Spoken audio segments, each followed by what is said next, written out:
This video is harder than any other video I've done on depression, anxiety. I feel like for people to admit that they need friends is a way more awkward and surreal and difficult thing to admit than I deal with depression and anxiety. The stigma and embarrassment is real when you say you don't have friends, and it hurts like hell to realize that. And if you're realizing that now and you've, avoiding that kind of thought, just take a breath real quick, because you have time, and we're going to talk about this from a very real perspective and my own experience dealing with that.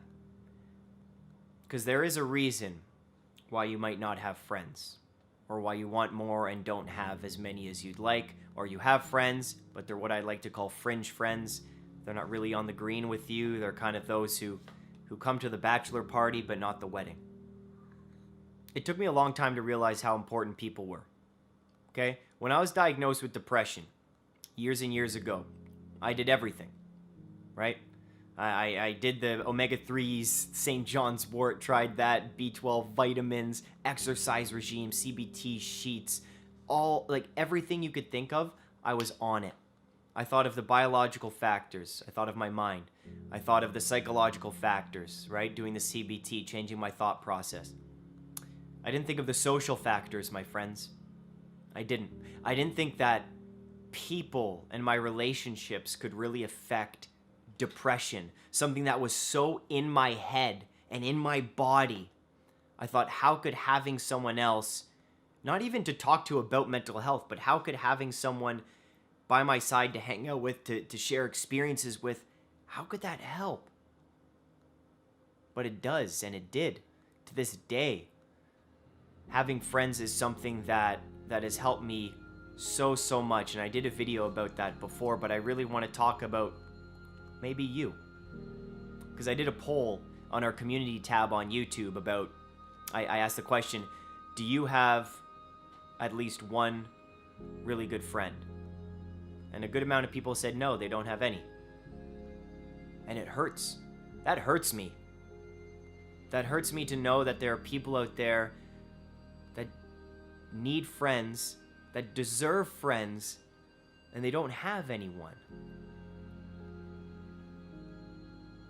So I think the reason why, if you're watching this, you have no friends, I think one thing I can say with complete certainty is that you don't think you deserve friends. You don't think that you can offer anything to someone else. Am I right about that? At least partially? You might be thinking, why would anyone want to be my friend? Maybe I'm boring. Maybe I'm not interesting. I'm not funny. I'm too quiet. If I'm going to go out with a group of friends, I'm going to be the quiet one. No one's going to think I'm funny. They're not going to want to hang out with me. I'm offering nothing. That's so wrong. That way of thinking is wrong. You do have something to offer other people. Because guess what? Okay? You go with a group of people. I go with a group of people. They're the loud ones. They're the funny ones. They're the expressive ones. I don't want that all the time. I want someone, maybe as you describe yourself, there should be someone in that group that is maybe the quieter one. That offers something different. Not telling jokes all the time. Not drinking. Someone that can honestly just have a fun conversation, or even just someone to sit with in silence and observe the world around me and around you. You think that you're not needed, but people need you just as much as you need them. You think you're the lonely one with no friends? There's clearly millions and millions of people that are in your position who want someone and need someone just as much as you do. In the United States and Canada, more people are living alone than ever before. People need connection. It's so simple, right? The reason I think you don't have any friends, and the reason I thought I didn't have friends, was because I didn't think I was offering anything worth having a friend for? Why would I need a friend when I'm not worthy of friendship? Why would I have a friend if I'm not worthy of love and I don't love myself?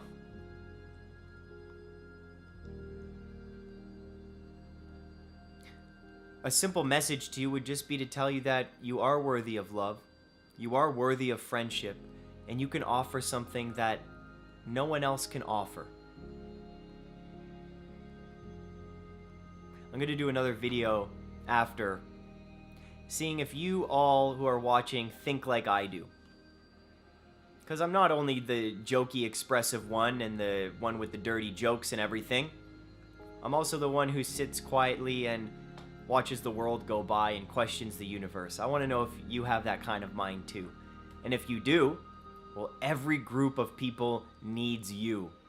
If you're the expressive one, every group needs you. If you're the quiet one, every group needs you. If you're the artistic one, every group needs you. If you're the deep thinker, every group needs you.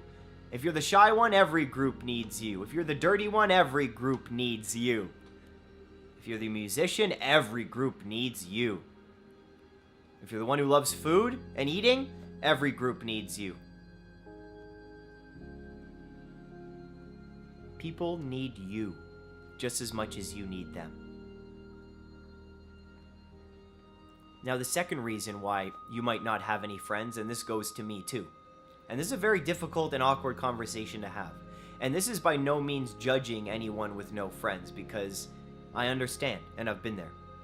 But the reason that I think I didn't have any close, meaningful connections for so long is because, it's awkward to say, and you may be in the same boat, that I thought I was better than everyone else.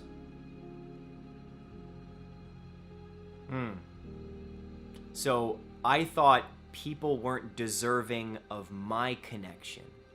They didn't deserve me because I was ethical, I was empathetic, I was intelligent, I knew a lot about a lot of topics, I was environmentally sustainable, and I didn't think people were good enough for me.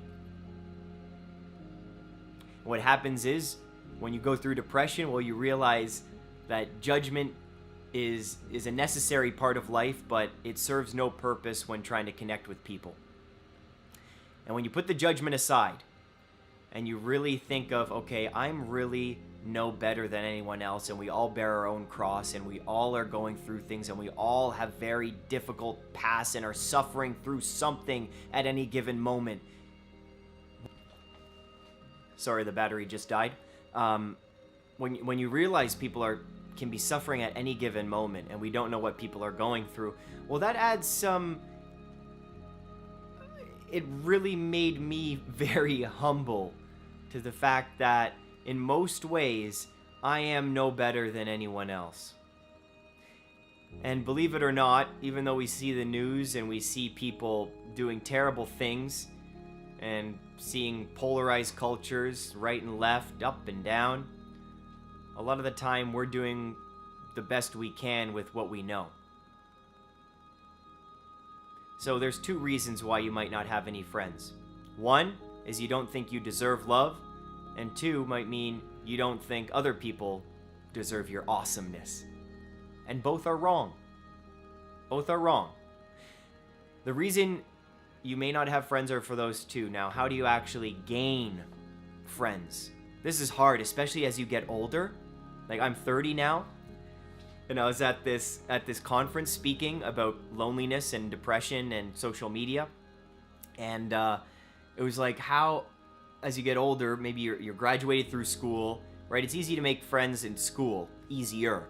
Because it's like, oh, you're in the same class and you see them every day, and then you have homework together, etc., etc. But as you get older, well, then you have your work friends, but that's maybe not meaningful connection. How do you make friends? How do you make real close connections? Well, you can connect on a few different levels. One is through your suffering, which works sometimes, but not all the time. But people with similar values as you, that's really a way to connect. People with similar interests. You know, there's that site, meetup.com. I used that a few times. I went to a few Star Trek screenings and met a whole bunch of cool people. Another way is actually, this is how you know people are craving connection. Bumble, the dating app, has a best friend option. Instead of swiping for a bang-a-da-bang, you swipe for a friend to hang out with and do things with. Join clubs. Sports is a great way. Sports, say what you will about sports and fat guys and beers and nachos watching football. It's one way. But actually joining and playing something together with a team, that's huge. That's a great way to have a connection, right? So there's a bunch of things we can do in person, but having the mindset first, guys. Having the mindset first that A, you are no better than anyone else. But also, so importantly, is that person, whether or not they think they're popular, they already have a million friends, they're looking for connection just as much as you are. So you can take the first step in knowing that they're going to be grateful that you asked about them, asked to do something after work. They're all looking for something. People are getting tired of Netflix, going home to their condos and houses and watching TV alone. People want to get out there. People want to connect. People want to have conversations. You can be the one to start that. Because they deserve love. You deserve love. They deserve friendship. You deserve friendship. We all need each other. Man. The world of being connected through social media is one thing.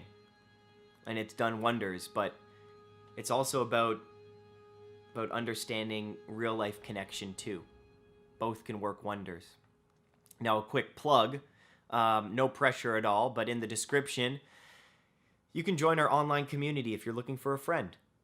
If you're looking for people all over the world, maybe even in your own community.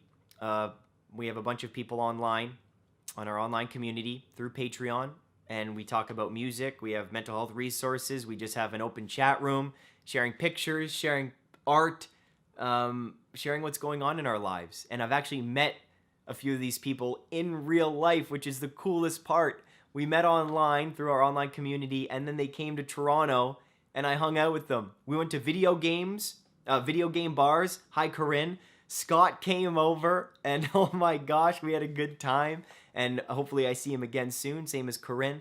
There's going to be a few other people popping by the city, but if you can connect with people online, right? Use that platform to then meet them online, meet them where they're at, and then take that offline. That's a really cool part. So if you're looking for a community, check out patreon.com/depression2expression. Join our live streams, join our conversations. But listen, everyone, don't be too hard on yourself either. It's hard to meet people. It really is. But it's so worth it when you do.